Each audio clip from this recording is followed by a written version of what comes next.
السلام علیکم ورحمت الله وبرکاته. دوستانو خدای دې وکړي چې روغ جوړ او خوشحال به یاست. زه نورالدین علم دوست یم چې د مشال کورس تدریسي چارې پر مخ وړم. خدای دې وکړي چې تاسو به هم درس ته آماده یاست. که مو قلم او کتابچه آماده کړي نه وي قلم او کتابچه راواخلئ چې د انګلیسي ژبې د زده کړې په موخه دوامي برخې درس ته ادامه ورکوو او خدای دې وکړي چې دوامي برخې درس را سره تر پایه وڅارئ. ځو د جملو برخې ته ملتیا مو وکړئ. خوږو دوستانو د سنټنسز پارت یا د جملو برخې ته ښه راغلاست. راځو د جملو په برخه کې اولې کلمې ته وګورئ. How can I do this؟ تلفظ یې څنګه کوو؟ How can I do this؟ په پښتو کې معنا داسې ده: زه دا څنګه کولای شم؟ How can I do this؟ زه دا څنګه کولای شم؟ اوله جمله تلفظ او معنا شوه. راځو دوهمې جملې ته ښکته کیږو. How is the weather؟ تلفظ یې څنګه کوو؟ How is the weather؟ هوا څنګه ده؟ How is the weather؟ په پښتو کې معنا هوا څنګه ده؟ دا هم له ځان سره تکرار او نوټ یې کړئ. راځو درېیمې جملې ته ښکته کیږو. How many brothers are you؟ تلفظ یې څنګه کوو؟ How many brothers are you؟ په پښتو کې معنا داسې ده: تاسو څومره وروڼه یې؟ How many brothers are you؟ تاسو څومره وروڼه یې؟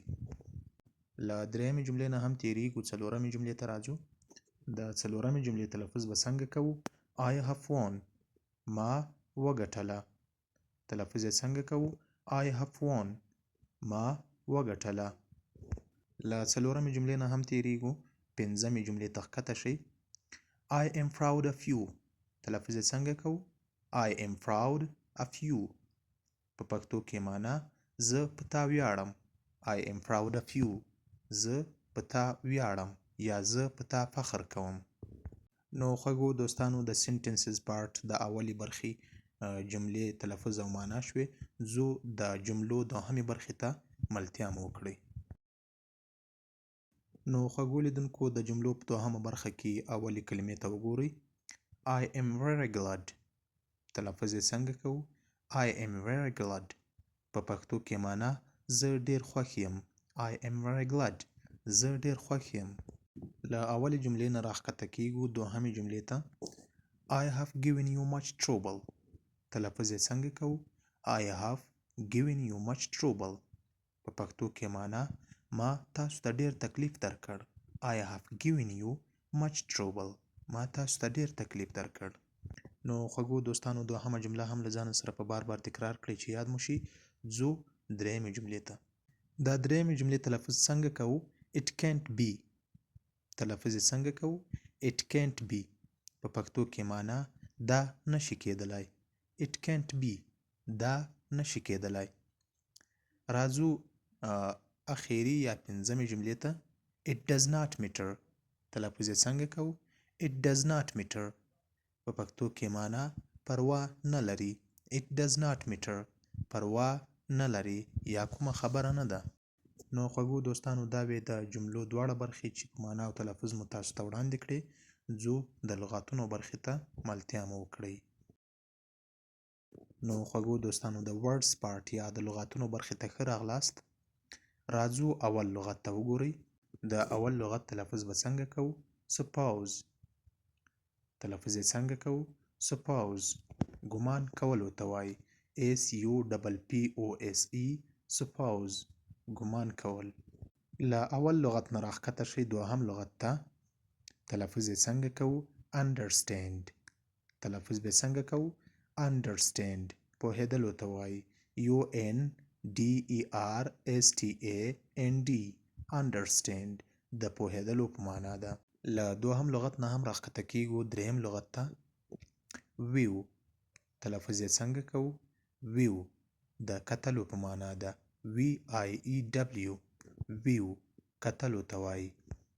له درېیم لغت نه هم راښکته شئ څلورم لغت ته. Avoid.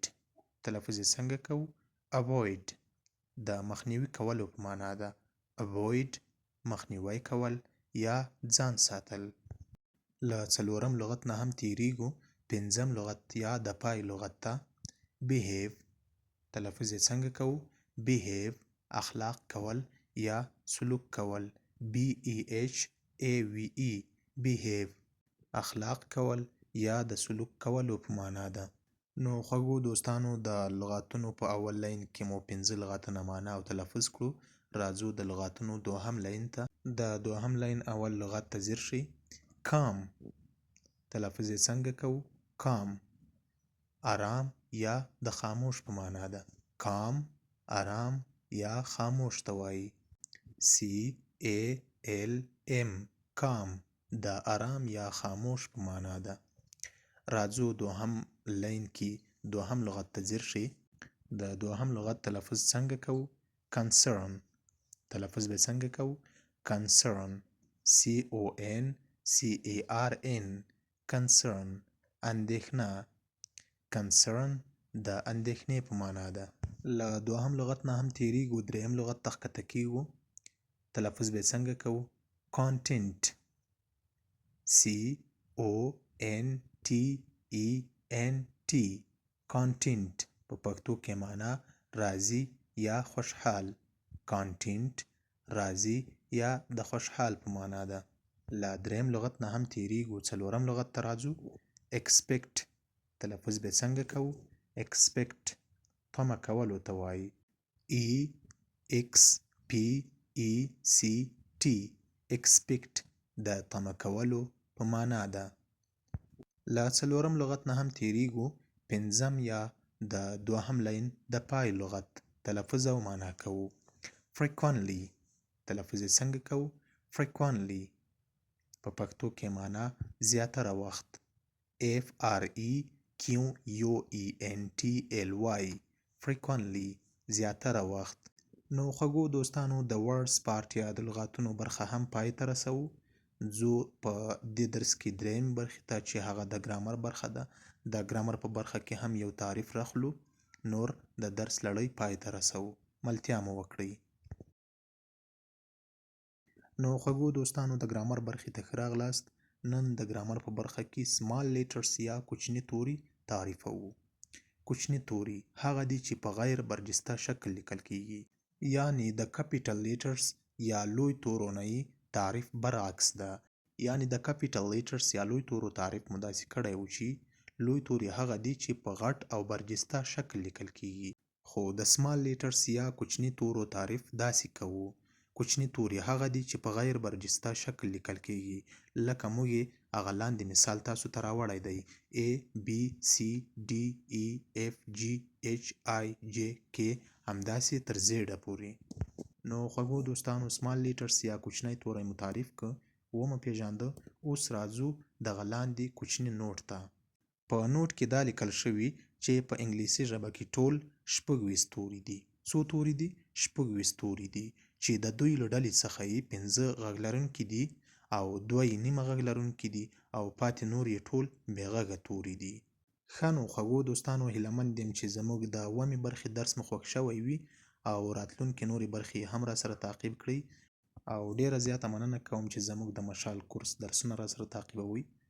البته دا هم باید ووایم که تاسو کومه غوښتنه سپارښتنه یا نیوکه لرئ کولی شئ چې په کمنټ کې هم راته ولیکئ او یا زموږ د واتساپ نمبر باندې خپل پیغام پرېږدئ.